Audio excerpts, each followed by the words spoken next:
Sébastien Rioux de la Fondation de la Faune, comment ça va, toi? Salut Martin, ça fait longtemps qu'on s'est vu. Ça va très bien, et toi? Génial, génial. Bas-Saint-Laurent, municipalité de Sainte-Luce, il y a un beau projet qui prend place ici avec plusieurs intervenants, dont la Fondation de la Faune. Dis-moi un peu ce qui se passe. Bien, écoute, c'est un projet qu'on a financé dans le cadre de notre programme de mise en valeur de la biodiversité en milieu agricole. L'objectif, toujours une approche agriculture-faune dans l'optique d'améliorer la biodiversité à l'échelle de la ferme et à l'échelle des bassins versants. Donc ici, on a financé un projet qui s'est décliné en 3 phases, qui a commencé en 2014, une phase qui s'est réalisée encore cette année. Donc 3 cellules de milieu humide qui ont été aménagées, près de 8000 arbres et arbustes qui ont été plantés, 7 hectares qui ont été reboisés. Donc on va voir dans le cours de la journée là, pas mal d'intervenants qui participent à ce projet-là. Les résultats sont au rendez-vous. Écoute, il y en a quelques-uns qui sont arrivés. Moi, je suggérais qu'on aille les rejoindre directement, si ça te va. Tu vas venir me présenter ces gens-là? Absolument, ça va me faire grand plaisir. On y va. Allons-y.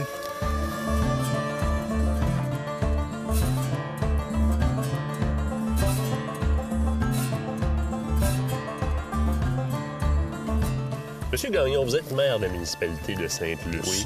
Oui. Je dois vous dire d'abord que c'est rare de voir des municipalités qui s'impliquent à ce point-là dans les initiatives fauniques comme celle dans laquelle on est ici. Mais je vois un petit peu où est-ce que vous avez vu, si on veut, l'avantage de mettre de l'huile de bras dans ce projet-là?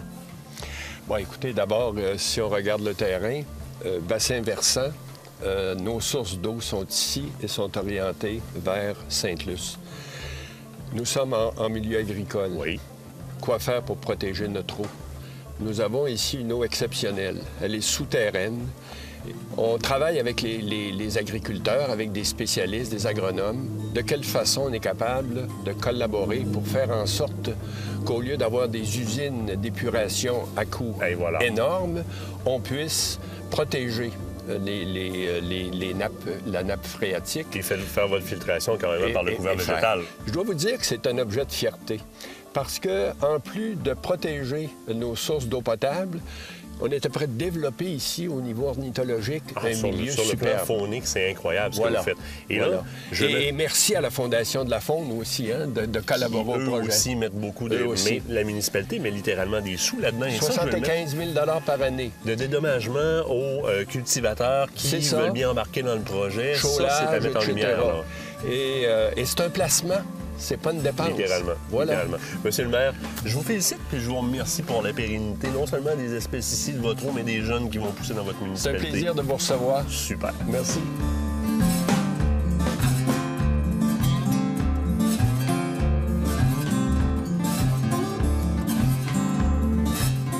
Là, on a trouvé le chef d'orchestre du projet, Louis Drainville. Comment ça va? Très bien, merci. Écoute, on est sur les lieux, on est vraiment on a presque les pieds dans l'eau. Si on peut le dire comme ça. Là, au printemps, on aurait les pieds dans l'eau. On est dedans. C'est un grand projet qui a pris place ici. Mais moi, ce que je veux savoir avant même de connaître les impacts fauniques, etc., c'est d'où est-ce que ça vient, ce projet-là? Comment ça a évolué? En fait, ça date d'il y a à peu près 6 ans, je dirais, où la municipalité se questionnait sur une problématique qu'il y avait à l'égard de son eau potable, où elle retrouvait une augmentation annuelle du taux de nitrate à l'intérieur de l'eau. Parce que là, il faut mettre en contexte un peu. On est dans une réalisation qui a un volet faunique, mais on est aussi à l'endroit où est-ce que, plus loin derrière, toute l'eau qui est récoltée ici, l'eau de pluie, l'eau de ruissellement, etc., est comme préfiltrée ou filtrée carrément par ce couvert végétal-là. Et c'est cette eau-là qu'on récupère plus loin pour carrément distribuer à la municipalité en tant qu'eau potable là, directement. Là. Oui. Donc, le projet s'inscrit dans les étapes de filtration de cette eau-là en même temps qu'il y a un impact au niveau faunique. Bien, les marais à l'intérieur de l'ensemble de la surface qui est utile à la captation d'eau potable pour Sainte-Luce, c'est à peu près 2-3 hectares présentement. Puis évidemment, les producteurs agricoles étaient impliqués. Il y avait aussi les gens du ministère de l'Agriculture, des Pêcheries et de l'Alimentation qui étaient impliqués. Il y avait aussi Agrofutur Matane, qui est l'organisme qui regroupe certains producteurs qui font partie de la captation, qui était aussi impliqué, de telle sorte que l'assemblage de tout ça a mis à profit les compétences de tout le monde. Puis aujourd'hui, on se retrouve avec des réalisations.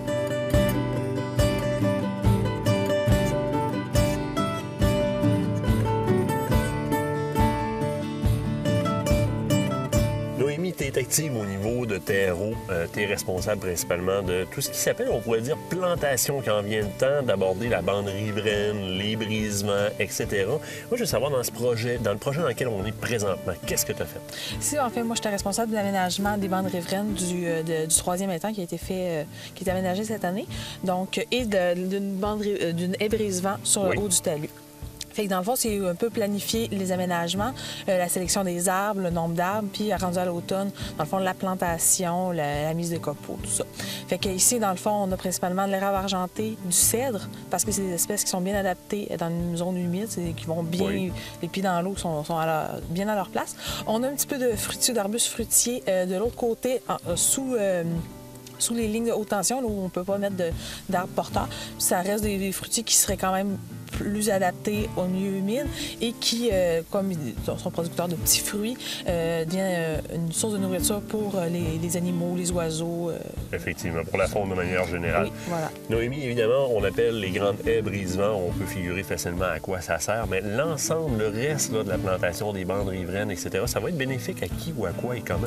En fait, il y a un apport bénéfique au niveau des champs, d'un premier côté, parce que cette bande-là va retenir un peu les sédiments, l'érosion qui pourrait se retrouver dans le cours d'eau. Fait que ça va garder, dans le fond, ça à l'intérieur du champ. Aussi, c'est sûr que pour le cours d'eau, bien là, c'est ça, en limitant l'apport de sédiments, l'apport de nutriments, mais l'eau arrive déjà plus propre, si on veut, déjà filtrée. On recrée un écosystème qui est bénéfique à tout le monde là-dedans. Puis évidemment, dans le topo présent, on vise la filtration par le couvert naturel, le couvert végétal de l'eau. Mais au départ, si on amène cette eau-là propre et on évite, tu as dit quelque chose de bien important, on évite la sédimentation du champ dans l'eau qu'on veut par après filtrer et boire. On a déjà une bonne étape de préfiltration franchie. C'est super. Hey, écoute, bel apport au niveau du projet. Merci. Super, je te remercie.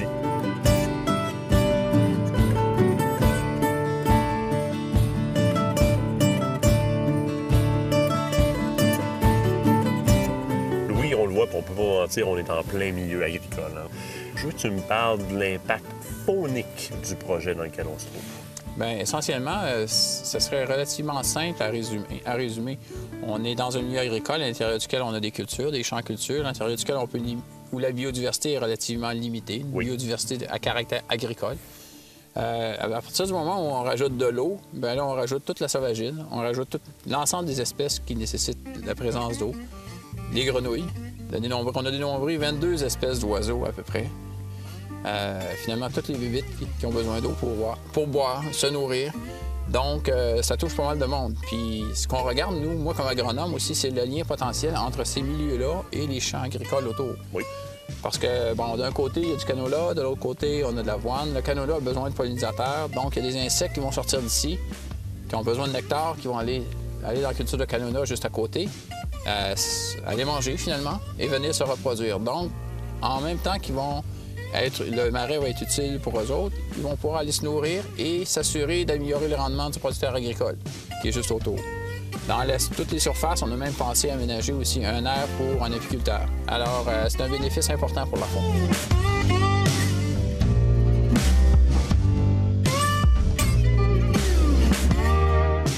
Oui, à date, il y a beaucoup d'efforts qui ont été mis là-dedans. Le projet est maintenant en place. Le projet est solidifié. Moi, je veux voir, par la suite, il se passe quoi? C'est quoi le futur de ce projet-là?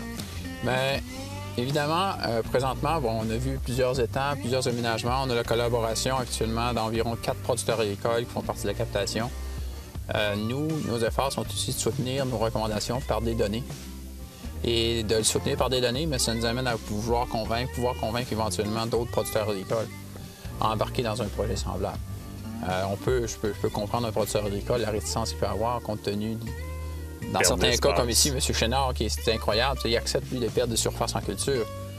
Puis de notre côté, bien, du fait qu'il y a, je pense, un citoyen engagé qui veut qui souhaite réaliser ce genre de projet-là, il voit les intérêts pour sa municipalité, il y a aussi ses intérêts à lui.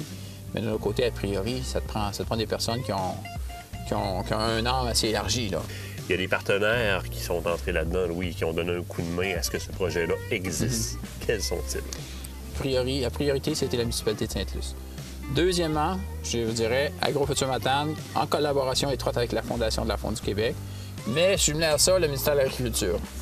Je te remercie, Louis. Je te dis, en te quittant, vous êtes une belle gang, mais vous laissez surtout un bel exemple sur le terrain. J'en ai parlé avec M. le maire au niveau des jeunes qui posent en municipalité, qui voient ce type d'effort-là se mettre en place, dire, coudonc, ça vaut la peine. C'est un beau leg que vous faites. Je te remercie. Moi, je te dirais que j'ai 25 ans d'expérience dans la pratique privée, en agriculture, environnement, biologie et autres. Et c'est de loin le plus beau projet sur lequel j'ai travaillé. Bien, t'as raison. T'as raison d'en être fier. Merci, Louis. Ça fait plaisir.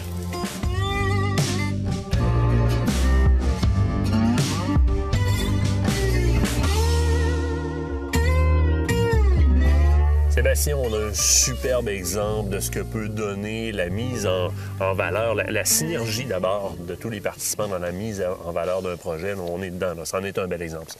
Absolument. Puis nous, la Fondation, c'est dans nos critères de sélection des projets, là. Plus il y a de partenaires, plus le projet va avoir une bonne note au niveau de l'évaluation. Un très beau succès.